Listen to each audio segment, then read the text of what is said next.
మహబూబాబాద్ జిల్లా మరిపెడ మండలం ఎల్లంపేట గ్రామంలో వనమహోత్సవ కార్యక్రమాన్ని ఘనంగా నిర్వహించారు. అనంతరం స్థానిక ఎమ్మెల్యే, రాష్ట్ర ప్రభుత్వ విప్ రామచంద్రు నాయక్ మాట్లాడుతూ రాష్ట్రంలో ప్రతిష్ఠాత్మకంగా వనమహోత్సవ కార్యక్రమాన్ని నిర్వహిస్తున్నామని పేర్కొన్నారు. ప్రతి ఒక్క వ్యక్తి మొక్కను నాటి పర్యావరణ పరిరక్షణకు కృషి చేయాలని పిలుపునిచ్చారు. అటవీ సంపద రోజు రోజుకి తరిగిపోతున్న నేపథ్యంలో ప్రతి పౌరుడు విధిగా మొక్కలు నాటే కార్యక్రమంలో ముందు వరుసలో ఉండాలని పిలుపునిచ్చారు.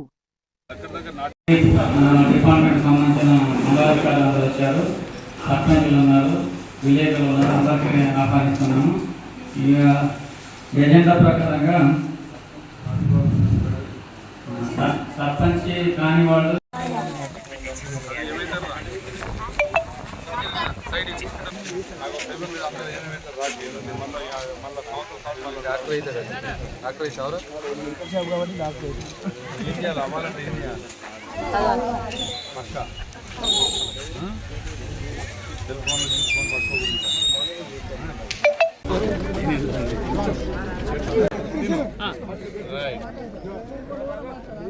మంచిగా పట్టుకో తిను తినగల గిట్ల అయినావు